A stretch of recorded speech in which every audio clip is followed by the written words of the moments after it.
Hello, and welcome to this week's broadcast. Some of the leaders in our Ag program had the opportunity to attend the FFA Leadership Conference last week. The students had a great experience.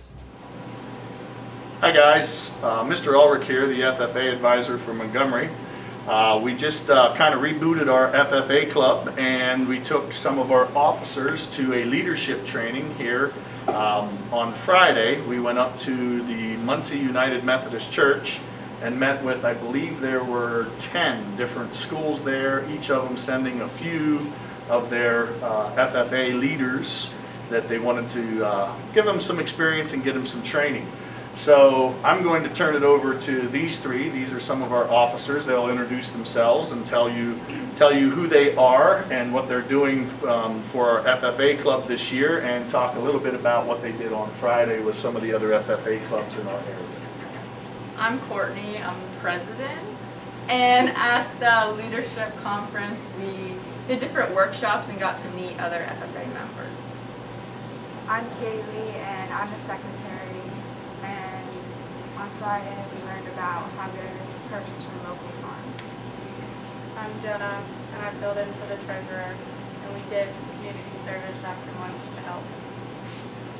Okay. All right. Well, thank you, and we look forward to telling you a little bit more about our new FFA club. Congratulations to our boys varsity soccer team on their improvements this season. The boys finished with the most victories since 2014 after reinstating the program in 2020. Here are a few players with their thoughts on the season. My name is Donnie. I'm here at Braden. Braden, how do you think this season went for soccer? I think this year's soccer season went pretty good. I'm glad that we left it better than we found it, with coming out with 3 wins instead of the normal 0 or 2. What was your greatest memory though?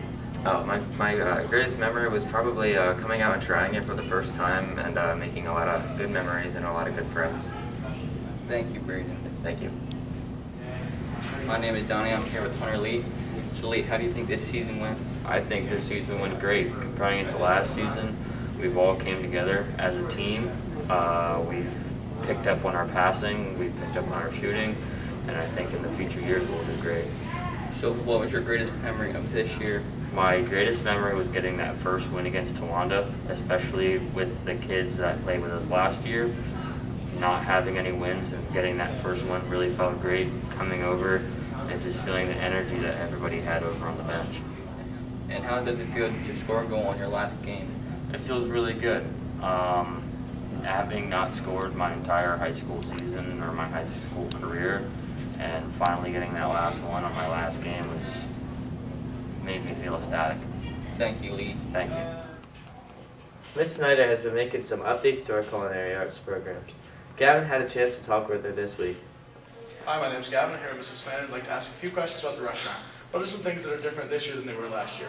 So this year we're doing different things each marking period. So this first marking period we've been working on U.S. regional cuisine.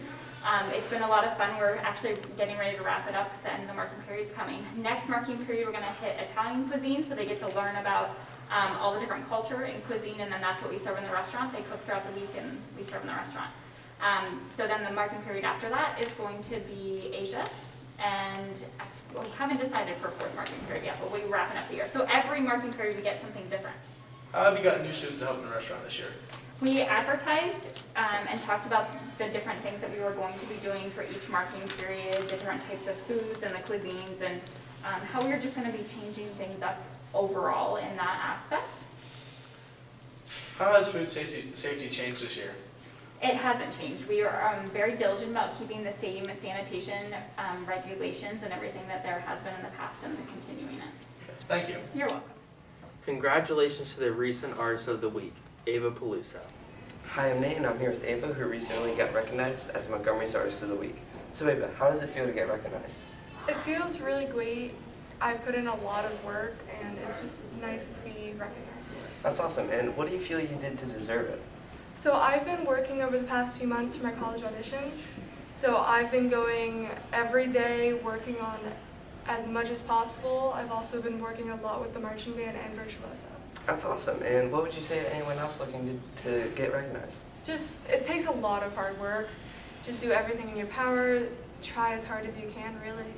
All right, well, congratulations and thank you for your time. Thank you. Mrs. Saludek, one of our sign language interpreters, recently started a new sign language club. She's excited to give us the opportunity for our Montgomery students. This is Skylar Hunter here with Miss Saludek.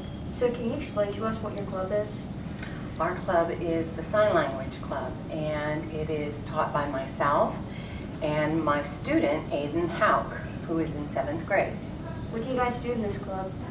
We are teaching the students sign language, which is including American Sign Language and Pidgin Sign Language, and some deaf culture. Because a lot of people don't realize that there is a culture that the deaf community has. Why do you think this club's important towards the kids? We think it's important that Montgomery students and a lot of people have an understanding of deafness, of deaf culture, the deaf community, because there are a lot of deaf people out there, and you don't know when you're going to run into someone who may need a little support. And if you know a little sign language, a deaf person is very grateful for that help. But also because we have students who need interpreters like myself, and I was also a teacher of the deaf and hard of hearing for 23 years. And Bloomsburg University offers those two degrees. And we have students out there who need these individuals. So if I can spark even just one student into going into these fields, that would be awesome. Thank you. Our junior high football team continues to show us a promising future. Hi, I'm Brant here with Parker Singh. How do you think our last football game is going to go? I think it's going to go pretty well. I think we're going to end the year off strong. Are you excited to move up to high school next year? Yeah, I'm excited to pair up with the older guys. What is your favorite thing about football? Probably getting to hang out with the guys and going to battle. Are you going to miss junior high football? Yeah, I'm going to miss it, but I'm excited to go to the next level. Thank you.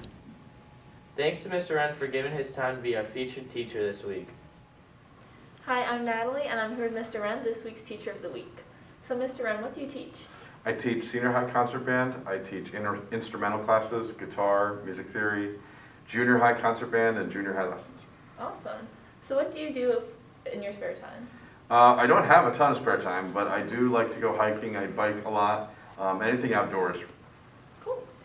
So what made you get into teaching? Honestly, it was almost a mistake. Both my parents were teachers, and I had gone to college first for computer programming, and then I just didn't feel like that was the right direction. So I loved music, and teaching just seemed like the way to go, and it's been great ever since. Awesome. Thank you so much. That concludes this week's broadcast. Tune in next week for more updates on our school and activities. Thanks for watching.